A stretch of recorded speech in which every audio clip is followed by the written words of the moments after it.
Olá galera, você aí de casa, estamos aqui com a aula do professor Roberto Correia aqui no curso ProEnem, o curso que vai te aprovar no vestibular. A aula de hoje, História do Brasil, Revolução de 30. Nós vamos falar sobre a Era Vargas. Qual é a intenção?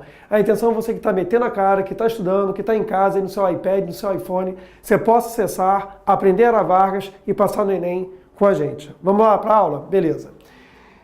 Governo Constitucional de 34 a 37. Se você lembrar, na aula passada nós falamos de 30 a 34, o chamado governo provisório. Em 34, você vai ter uma Constituição no Brasil, e essa Constituição no Brasil vai fazer com que você tenha a volta de um processo democrático. Vamos tentar lembrar um pouquinho da aula passada?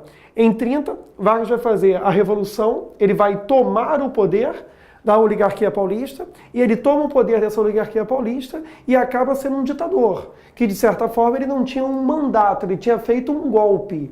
Então, em 32, você lembra? São Paulo faz o quê? Uma revolução para tirar Vargas do poder.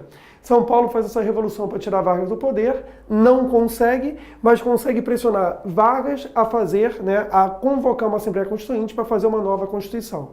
Então, se de 30 a 34 tivemos o governo provisório, agora de 34 a 37 nós temos o governo constitucional. Vamos lá, galera. Essa Constituição de 34 importante? Importante para a gente. Ela é uma Constituição liberal e democrática, quer dizer, você tem agora instituições e leis que vão trazer juridicamente um processo democrático para o Brasil. Você vai ter o federalismo. Você aí de casa pensa o seguinte: toda vez que você tiver um governo centralizador, um governo autoritário, a Constituição ela vai centralizar o poder na mão do governo federal. Toda vez que você tiver uma Constituição democrática, você vai ter o federalismo. O que é isso? Autonomia para os estados. Quer dizer, democracia é igual ao federalismo. Praticamente isso acontece em todas as constituições brasileiras. Nós tivemos 7 constituições. Toda vez que uma Constituição foi autoritária, centralizadora. Toda vez que uma Constituição foi democrática, ela foi federalista. Beleza? Então vamos lá, galera. Federalismo, liberal democrática. Harmonia entre os 3 poderes. Aquilo que nós já aprendemos na História Geral com o professor André Diniz. Executivo, Legislativo, Judiciário. Harmonia entre os 3 poderes. O pensador iluminista Montesquieu. Aqui, Justiça Eleitoral. Vargas acaba com a comissão verificadora, que era controlada pelos coronéis, você lembra disso? E agora você vai ter uma justiça eleitoral, você vai ter uma maior seriedade no processo eleitoral. Voto secreto e feminino, galera, muita atenção para isso.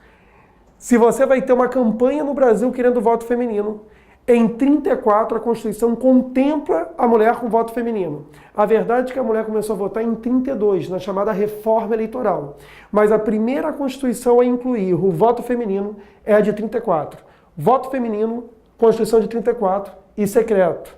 Uma tentativa, obviamente, de acabar com o voto de cabresto. Você lembra que na República Velha o voto era aberto, então você tinha os capangas, os coronéis controlando as eleições. Quando você coloca o voto secreto, você acaba com esse voto de cabresto. E voto feminino. Importante também, empresas estatais. O Vargas vai começar um processo de estatização da economia. 29 foi uma crise do liberalismo econômico. Então você vai ter, na maioria dos países do mundo, um processo de estatização da economia, o Estado mais participante, um Estado mais interventor. Inglaterra, Estados Unidos, você vai ter o chamado keynesianismo. Aqui no Brasil não chega tanto, mas você vai ter um Estado mais presente e daí o surgimento de empresas estatais. Importante, direitos trabalhistas, já falamos disso. Vargas vai ser o pai dos pobres, ele vai ser o populista, então ele vai efetivar uma legislação trabalhista. Direitos trabalhistas que começam a aparecer na Constituição de 34 e vão ser consolidados depois com a CLT, a Consolidação das Leis Trabalhistas, em 1943. Galera, eleição direta para presidente, com exceção do primeiro. Isso aqui foi uma jogada do Vargas. Vargas falou que de 30 a 34, ele governou e ele falou que não daria tempo de convocar uma eleição direta, popular. Então, a Constituição colocaria eleição direta para presidente, com exceção do primeiro. Quer dizer, teria uma eleição indireta para presidente. Adivinha quem ganhou? Vargas. Então, Vargas foi eleito pelo Congresso Nacional para governar de 34 a 38. Então, na verdade, é o período constitucional. Aí você pergunta, mas por que está 37 aqui no quadro? Porque antes de completar né, o mandato, ele vai acabar dando um golpe nele mesmo e vai instalar a ditadura do Estado Novo, que nós vamos ver agora. Grupos políticos, galera, vamos lá. Você tem que lembrar que naquela época você vai ter uma Europa ideologicamente bipartida. Como assim uma Europa bipartida? Você tem que lembrar que você vai ter o comunismo de um lado e você vai ter o fascismo de outro. Então o que acontece? Aqui no Brasil, nós absorvemos essas ideologias europeias. Aí você vai ter a Ação Integralista Brasileira, a chamada AIB, ou simplesmente chamada de integralistas, né, os integralistas brasileiros, o integralismo brasileiro. E você vai ter a Aliança Nacional Libertadora, né, que é a ANL, comandada por Luiz Carlos Prestes. Vamos ver o quadrinho que eu fiz aqui para você, para ajudar você nos seus estudos. A AIB, né, seguindo aí uma ideologia fascista, queria partido único.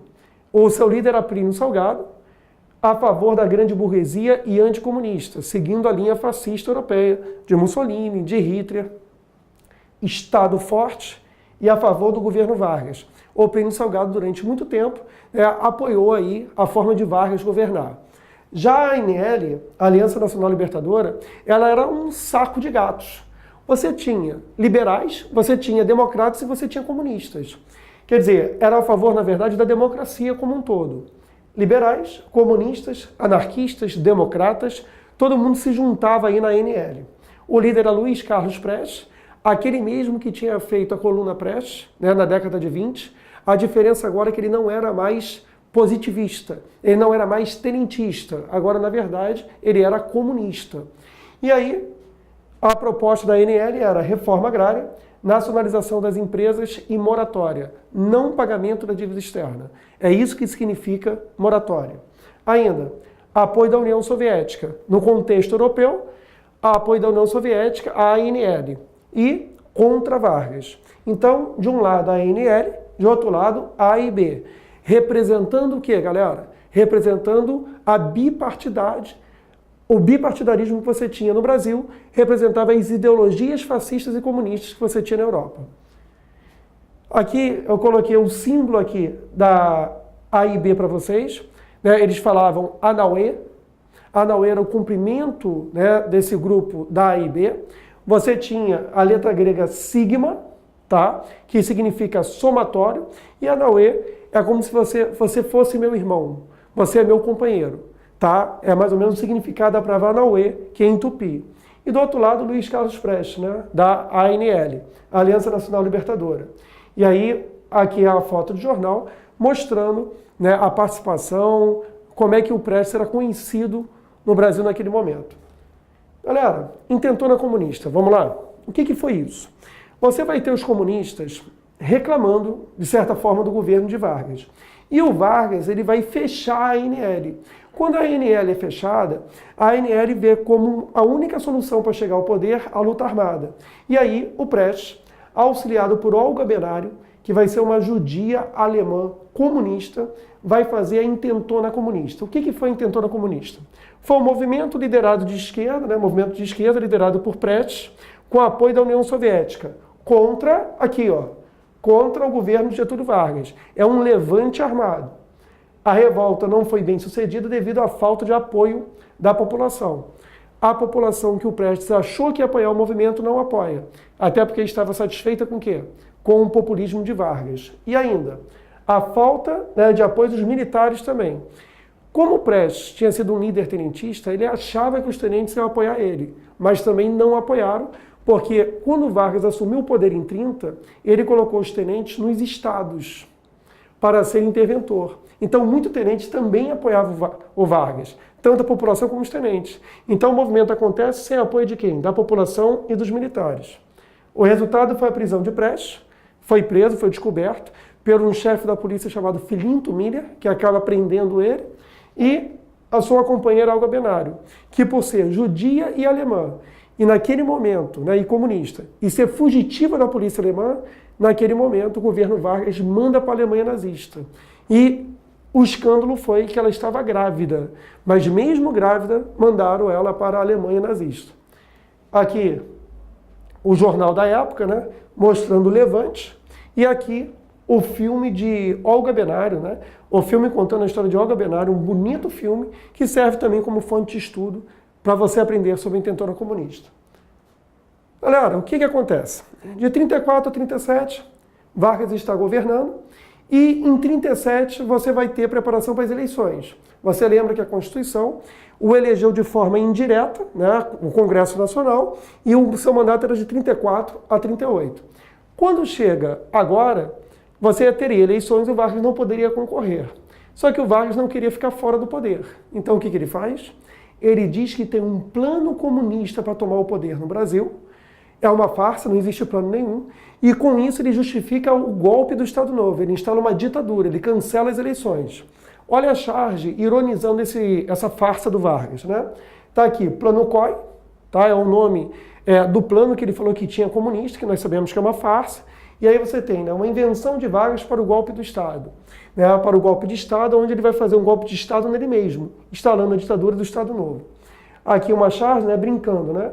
Presidente, o documento é falso.